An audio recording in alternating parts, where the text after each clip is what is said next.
bonjour très chers collègues, bonjour très chers abonnés, j'espère que vous pétez la forme. Voilà, donc aujourd'hui je vais vous montrer un élément puisqu'il y a eu beaucoup de questions, il y a plein des amis qui m'ont posé ce genre de questions. Alors leur préoccupation, donc les abonnés voulaient savoir comment peut-on calculer les coefficients d'élasticité du sol agissant directement sur la longrine à partir des robots structural analysis. Voilà, donc c'est ce que je vais vous montrer rapidement. Vous allez voir que c'est très simple. Il suffit que vous puissiez avoir quelques précisions, mais aussi de comprendre en réalité comment ça fonctionne.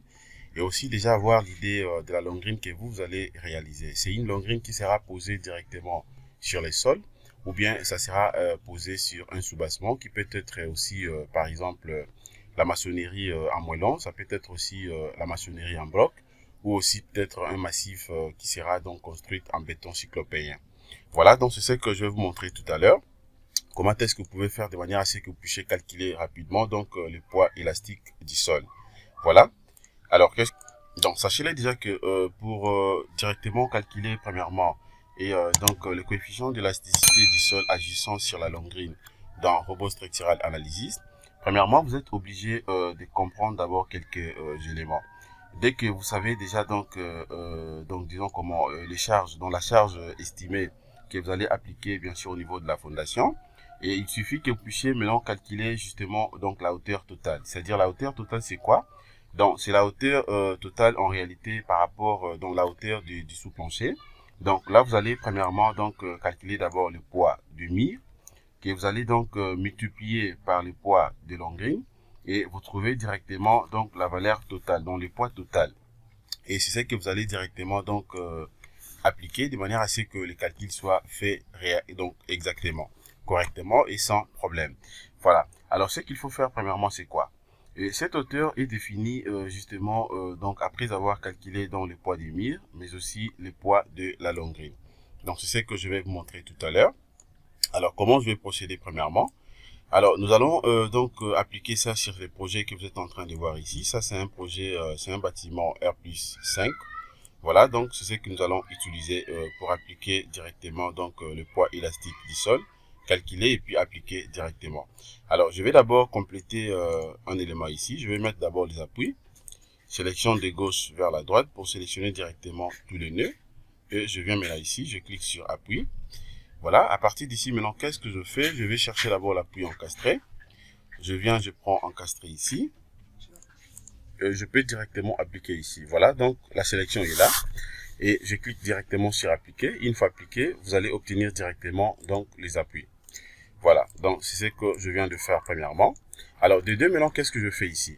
Je peux premièrement sélectionner directement le longrine que vous êtes en train de voir ici. Donc tous les éléments, bien sûr de la longrine, ou carrément je peux d'abord aller calculer de l'autre côté avant que je puisse directement évoluer. Alors qu'est-ce que je fais ici? Je viens d'abord de l'autre côté ici, ça c'est le titre de notre formation. Donc comment calculer les coefficients d'élasticité du sol agissant sur la longrine dans Robot Structural Analysis. Je prends d'abord crayon, je vais faire ça rapidement ensemble avec vous. Alors, qu'est-ce que je fais premièrement? Je vais d'abord calculer, donc trouver d'abord le poids total. Alors, qu'est-ce que je fais? Je commence d'abord à calculer premièrement le poids du mur. Voilà, que je peux tout simplement abréger. Je mets PM, cela veut dire poids du mur. C'est ce que je vais calculer. Alors, pour calculer le poids du mur, c'est très simple. Qu'est-ce qu'il faut faire maintenant? Je commence à partir de l'élément. Voilà comment je vais faire. Je vais rentrer rapidement ici. Donc, qu'est-ce que j'aurai ici? Je vais d'abord appliquer d'abord le poids spécifique du béton non armé, c'est-à-dire que j'aurai 9. J'aurai donc 9 kN par mètre cube. Voilà, que je vais multiplier par exemple, je vais multiplier justement par l'épaisseur du bloc. Je suis en train d'utiliser, je vais utiliser les blocs de 15. Donc, ça sera multiplié par 0,15. Voilà, 0,15, bien sûr, à mètre, que je vais maintenant multiplier en réalité par la hauteur du sous-plancher. Voilà, la hauteur du sous-plancher par rapport à mon projet ici. Je viens d'abord ici. Donc, au niveau du rez-de-chaussée, j'avais une hauteur de combien? C'est ce que je vais vérifier. Je crois que j'avais une hauteur de 4 mètres. Voilà, je peux vérifier ça soit à partir d'ici. Bon, je peux soit venir ici, je vais l'isoler ici, ou alors je viens directement à partir des lignes de construction. Je clique sur Z. Voilà, rez-de-chaussée, ça fait 4 mètres. Voilà, ça fait 4. Dans la hauteur du rez-de-chaussée, la hauteur sous plancher, ça fait 4. Donc, je vais rentrer directement ici. Alors, ici, maintenant, j'aurai quoi ici?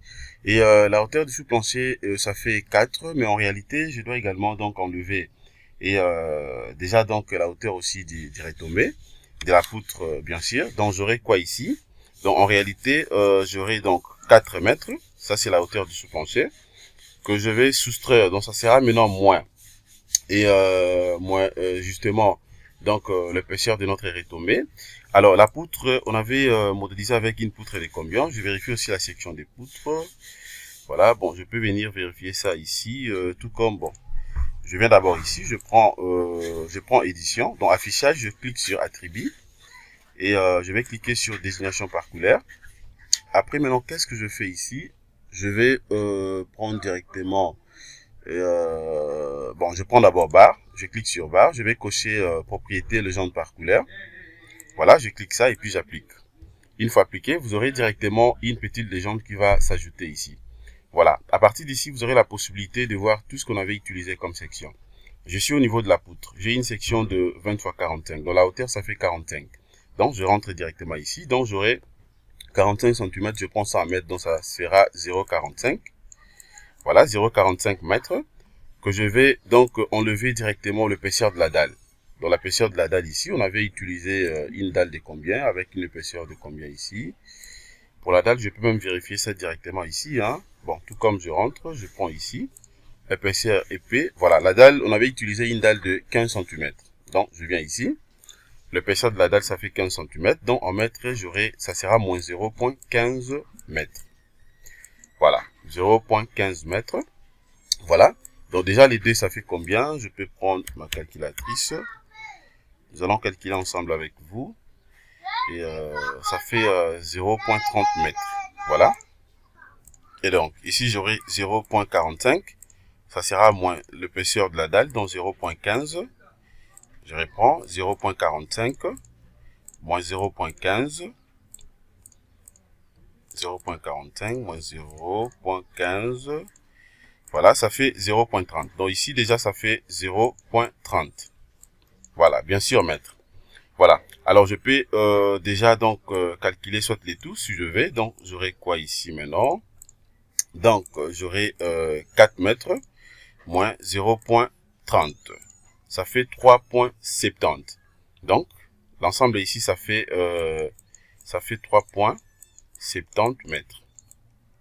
Voilà, c'est-à-dire la hauteur sous plancher moins l'épaisseur des retombées ici. Donc, le total, ça fait 3,70 mètres. Voilà. Donc, en réalité, poids du mur ici, ça sera égal à quoi? Donc, j'aurai 9 kN par mètre cube, que je vais multiplier par l'épaisseur du bloc qui est de 0,15, que je vais multiplier également par 3,70. Voilà, 3,70 mètres. Donc, le poids du mur, au total, ça fait combien ici? Je peux calculer rapidement. Donc, ça fait 9 multiplié par 0,15. Voilà, que je vais multiplier également par 3,70. 3,70, ça fait 4,995. Donc, j'aurai ici 4,995 kN/m. Voilà, donc là, je viens déjà de calculer donc le poids des murs sans problème. Alors maintenant, étant donné que le poids des murs est déjà calculé, je peux aussi calculer directement donc soit les poids propres des longrines. Donc, comme valeur de la charge de poids des murs est déjà calculé, donc en ceci, on va tout simplement ajouter les poids propres de notre longrine. Donc là, maintenant, je vais calculer les poids propres de longrine. Donc, je peux abréger tout simplement P, cela veut dire poids propre, et puis L. Donc, je mets PPL, c'est-à-dire poids propre de longrine. Voilà. Et le poids propre de longrine, maintenant, ça sera égal à quoi? Je vais vérifier d'abord la section qu'on avait utilisée ici. On avait utilisé quelle section ici? Pour la longrine, on avait utilisé une section de 25 x 35. 25 x 35, donc je rentre ici, je vais faire la même chose. J'aurai quoi maintenant ici? Donc, la section de 25 cm en mètres, donc ça fera 0. 0,25. Voilà, donc j'aurai 0,25 mètres, bien sûr, que je vais multiplier directement par l'épaisseur également. Donc, par sa hauteur. La hauteur est de 0,35. Donc, ça fera 0,35. 35 cm, ça fait 0,35 mètres. Que je vais multiplier également. Cette fois-ci, maintenant, je vais multiplier par le poids spécifique du béton armé. Voilà, puisque la longrine, ça sera, bien sûr, c'est une longrine donc armée, bien sûr. Donc, je vais multiplier ça directement par le poids spécifique du béton armé. Donc, je prends un poids spécifique de 25. Je prends 25 kN. Voilà, par mètre cube. Voilà, 25 kN par mètre cube. Et puis, je peux directement calculer. Alors, concernant les poids propres de longrine, j'aurai quoi ici? J'aurai 0,25 que je vais multiplier par 0,35 que je vais multiplier également par 25. Voilà, ça fait 2,18 et puis 75. Je peux écrire ça correctement ici. Ça fait 2,18 et puis 75. Voilà, kilonewton par mètre. Voilà, donc là, je viens de calculer aussi les poids propres de notre longrine. Alors, qu'est-ce que je fais maintenant? Je peux maintenant calculer directement les totales. Voilà, donc le total, le T, sera maintenant égal à quoi? Sera justement égal à poids du mur plus les poids propres de notre longrine. Poids du mur, on avait trouvé une valeur de 4,995 kN. Voilà, kilonewton mètre, qui sera maintenant additionné par les poids propres de longrine qu'on a trouvé dans 2,18 et puis 75. Voilà, toujours kilonewton mètre. Voilà, c'est ce que je vais calculer maintenant ici. Donc, je prends directement les poids propres de longrine que je vais additionner par les poids des murs qui est de 4,995. Voilà, ça me fait combien? Ça fait 7,1825. Alors, à ce niveau, je peux directement arrondir. Donc, je prends 7, combien ici? Voilà, donc je prends, je prends 7,18. J'arrondis par défaut, je prends 7,18 kN par mètre. Donc voilà les totales que j'ai trouvé ici. Voilà. Donc n'oubliez pas que ce que je suis en train de faire ici, je suis dans les cas où la longrine est posée directement, donc est en contact avec les sols. Voilà, la longrine est en contact directement avec les sols, donc c'est-à-dire il n'y a pas un soubassement, il n'y a pas un support qui relie donc en fait la longrine ainsi que les sols. Voilà. Alors, étant donné que j'ai déjà trouvé donc le poids total, alors qu'est-ce que je fais maintenant? Je peux directement donc passer au niveau de l'application pour vous montrer comment est-ce que vous allez donc calculer directement donc les poids élastiques du sol, c'est-à-dire les coefficients d'élasticité du sol sans problème. Alors, je viens directement sur Robot Structural Analysis. Je clique d'abord ici. À ce niveau, je peux d'abord commencer à sélectionner premièrement toutes les longrines. Alors, comment je vais faire pour sélectionner ça? J'ai en fait des possibilités. Si je vais utiliser la sélection par la méthode de ligne de construction, c'est juste question de venir ici. Voilà, je viens directement ici. Je vais essayer un peu de roter ça très bien pour avoir la bonne position. Voilà, et ça c'est, je descends également. Voilà, sélectionne tout simplement les noms de l'élément. Attendez, je suis en train de vouloir chercher une bonne position. Voilà, je n'ai pas encore trouvé la bonne position. Donc là maintenant je peux sélectionner. Donc je viens ici, sélectionne tout simplement les noms, profondeur, bon sol, et puis je clique une fois. Une fois cliqué, vous allez voir que là je viens de sélectionner directement donc toutes les longrines. Observez bien, vous allez voir que toutes les longrines sont déjà sélectionnées. Voilà, donc c'est en jaune, tout est sélectionné. Donc il y a plusieurs méthodes que vous pouvez utiliser ici pour la sélection. Vous pouvez donc faire la sélection directement avec les lignes de construction telles que je viens de faire. Ou alors vous pouvez aussi utiliser la sélection spéciale. Vous allez donc le faire sans problème. Voilà. Étant donné que j'ai déjà sélectionné donc toutes les longrines, j'ai des possibilités. Soit je peux déjà l'isoler et puis aller appliquer ça de l'autre côté. Tout comme je peux commencer ici et puis je pourrais l'isoler après. Alors qu'est-ce que je fais maintenant? À ce niveau, je peux passer directement donc à l'application. Étant donné que déjà je sais très bien la valeur que je vais donc appliquer là-bas, je m'en vais directement ici. Je prends d'abord structure. Je descends directement ici. Voilà. Et observez comment je vais procéder ici. Je prends caractéristiques additionnelles. Voilà, caractéristiques additionnelles étant donné que je l'ai déjà pris. Maintenant, qu'est-ce que je fais ici? Je peux vérifier directement donc l'élément qui est beaucoup plus important pour moi. Donc, je viens ici, je prends directement sol élastique pour les barres. N'oubliez pas que tout ce que je viens de sélectionner, ce sont deux barres et c'est une longrine. En réalité, c'est une poutre et c'est un élément bien sûr fléchi. Donc, je clique directement là-dessus. Voilà, une fois cliqué, voilà ce que je viens d'obtenir. Voilà. Alors, maintenant, qu'est-ce que je fais ici? Je vais directement créer donc un nouveau cas. Je vais cliquer sur nouveau sol élastique. Je clique une seule fois. Alors, je place ça maintenant ici. Alors, déjà, à ce niveau ici, je peux déjà donc insérer par exemple les noms. Bon, les noms, ça dépend de ce que vous voulez donc peut-être mettre. Par rapport à ce qui me concerne, je peux tout simplement écrire par exemple calcul.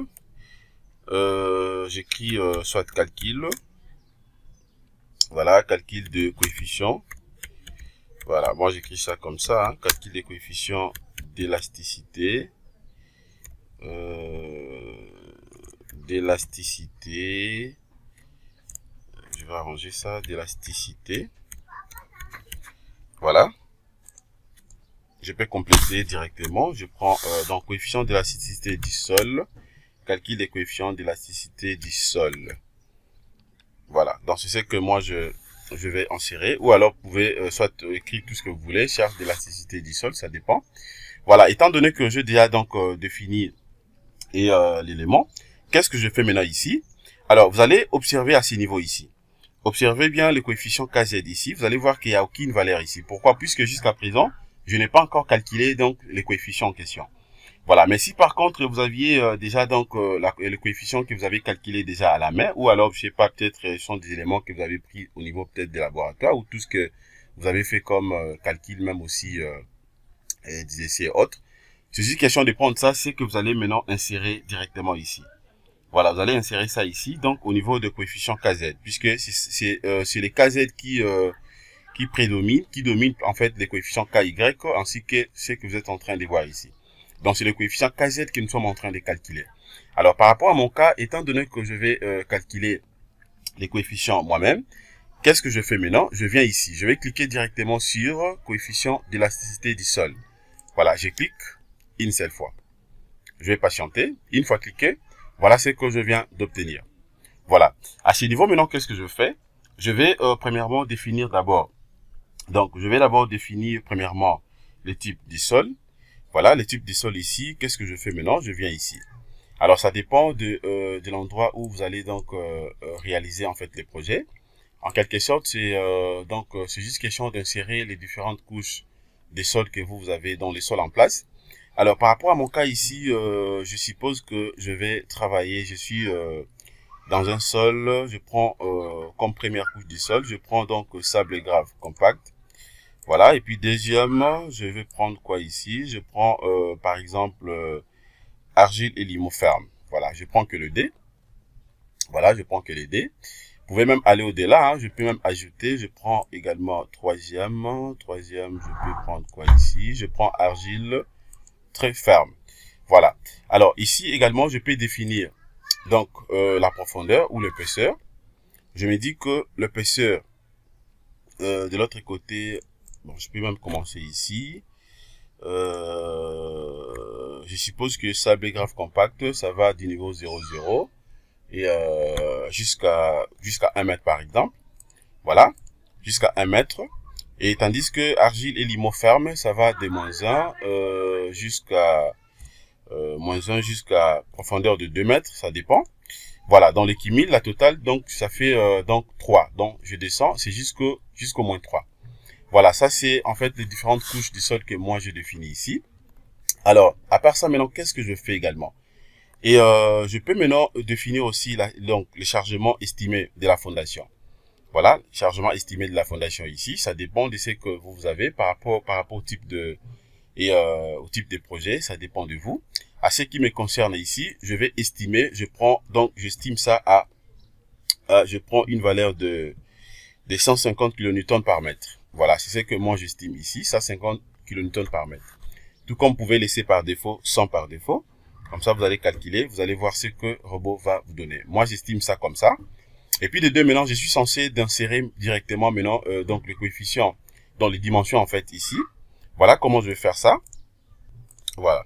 Mais à ce qui me concerne ici, vous allez remarquer que donc le chargement estimé de la fondation ici, pour mon cas, je l'ai déjà calculé. C'est ce que nous avons calculé ici. C'est juste question de prendre cette valeur. C'est ce que je vais insérer de l'autre côté. Voilà, donc on avait trouvé combien? Une valeur de 7,18 kN par mètre. Voilà, donc c'est ce que je vais insérer de l'autre côté. Donc je rentre ici. Voilà, je vais essayer un peu de bien vérifier ça. Qu'est-ce que je fais? Je viens d'abord ici. Je peux directement insérer ça ici. Donc je prends. On avait trouvé une valeur de ce qu'on a calculé de 7,18 kN par mètre. Donc je viens ici, je vais double-cliquer, je vais insérer ça, 7,18 voilà, kN par mètre. Voilà, c'est tout. Alors je viens maintenant ici au niveau des dimensions. Les dimensions, maintenant ici, je vais insérer directement la section transversale de notre élonghrine en faisant bien sûr une coupe transversale ici. Vous allez voir que la section, on avait trouvé une section de combien ici? On a une section de 20 x 30. Voilà, donc les A ici, je vais insérer directement. Donc ça sera 0,25. De l'autre côté, je prends 0,35. Voilà, 0,35. Et puis c'est tout. Je vais maintenant calculer directement le coefficient KZ ici. Une fois que je viens, je clique tout simplement à côté, ou alors je clique directement sur OK. Vous allez voir que j'ai déjà trouvé dans la valeur de notre coefficient KZ. Bien sûr, je l'ai trouvé en kilopascal. Voilà, donc en kilonewton, voilà ce que vous avez aussi ici. Voilà. Alors maintenant, qu'est-ce que je fais? C'est juste question de cliquer directement sur OK. J'ai déjà cliqué sur OK. Hein. Une fois que je clique, c'est déjà là. Voilà. Et puis, je peux fermer. Voilà. Et à ce niveau, je peux directement ajouter. J'ajoute. Voilà, c'est déjà entré. Ça aussi, je peux fermer. Voilà, c'est ça. Et j'applique directement. Voilà, je l'ai déjà appliqué. Donc, cela revient à dire que je viens déjà d'appliquer donc directement le poids élastique du sol au niveau de l'onglet. Je peux fermer. Je ferme. Alors, à ce niveau, vous n'aurez pas la possibilité de voir ça. Mais c'est déjà, donc, je l'ai déjà appliqué. Alors, comment je peux faire pour avoir ça directement? Donc, je fais soit clic droit. Je prends attribut et puis maintenant qu'est-ce que je fais? Je vais cliquer d'abord sur description par couleur, je vérifie un élément ici, je clique sur charge. Voilà, donc je peux vérifier rapidement ici. Voilà, donc je prends barre. Voilà, à ces niveaux, ça se trouve où? Voilà, c'est bien. Alors, je prends, je clique sur modèle. Sur modèle, voilà. Dans sol élastique, je vais cocher ça et puis j'applique. Une fois appliqué, observez, vous allez voir, c'est ça, c'est que vous êtes en train de voir sous forme de ressort. Voilà, c'est déjà donc appliqué. Au niveau, bien sûr, au niveau de notre élonghrine, voilà, c'est ça. Donc, observez, vous allez voir ça partout. Et comme la structure n'est pas encore chargée, c'est pour cela que vous voyez ça comme ça. Voilà, donc tout est là. Voilà. Alors, j'ai la possibilité aussi de fermer. Je peux soit isoler... je peux aussi isoler donc la longrine. Je viens, je clique tout simplement ici pour isoler ça. Voilà, à ce niveau, vous allez voir ça très très bien. Voilà, donc c'est sous forme de ressort. Je l'ai placé justement au niveau de la longrine. Voilà, donc c'est très très simple à faire. Vous allez voir comme la structure n'est pas donc chargée. Voilà, c'est pour ça que vous voyez que c'est un peu séparé, c'est un peu éparpillé. Donc voilà. Comment est-ce que vous pouvez faire pour calculer directement le coefficient d'élasticité à partir des robots structural analysis?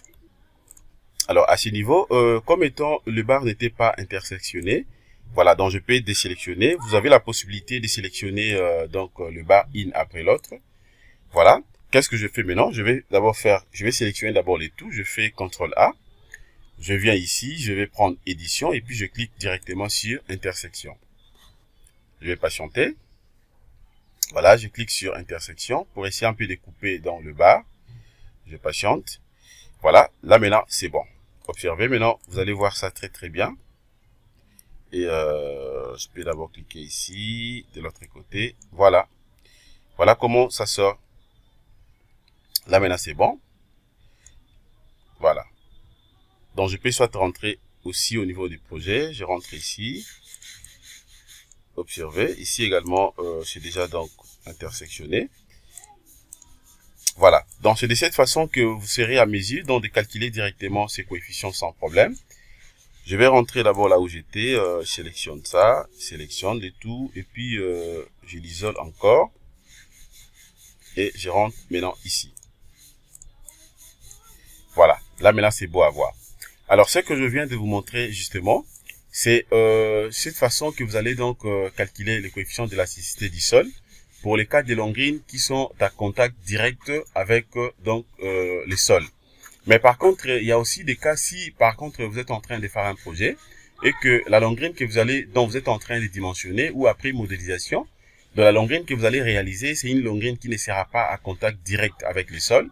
Par exemple, ça sera en contact avec un soubassement, c'est-à-dire ça peut être de maçonnerie, en maçonnerie par exemple, maçonnerie en moellon, tout comme, je ne sais pas, maçonnerie en bloc, ou carrément un massif en béton cyclopéen.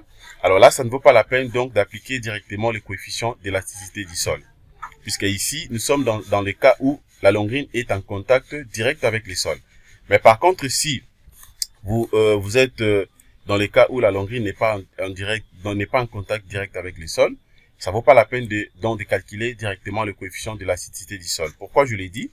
Puisque je prends un exemple ici. Je peux tracer un petit schéma ici pour vous montrer ça très très bien. Les cas que nous avons fait, supposons que ça c'est notre longrine. Alors ici directement nous avons les sols. Voilà, c'est-à-dire qu'il y aura directement une réaction au niveau du sol sous forme de bité qui va directement donc réagir directement au niveau de la longrine. Voilà, au niveau de la longrine que je peux appeler peut-être le coefficient donc Z. Voilà, puisqu'il y a une réaction sous forme de ressort de l'autre côté, puisque la longrine est directement en contact avec les sols. Alors vous avez un autre cas, ça c'est notre longrine. Voilà, après la longrine, vous avez par exemple un soubassement. Ça peut être par exemple en maçonnerie, maçonnerie en moellon, ou je ne sais pas, peut-être maçonnerie en bloc, ou massive construite tout simplement en béton cyclopéen. Voilà, ça peut être comme ça. Voilà, et puis en dessous maintenant ici, vous avez directement les sols. Voilà, c'est-à-dire que la réaction du sol va directement donc sera directement en contact avec le massif, c'est-à-dire qu'avec le soubassement qui est par exemple donc la maçonnerie à moellon.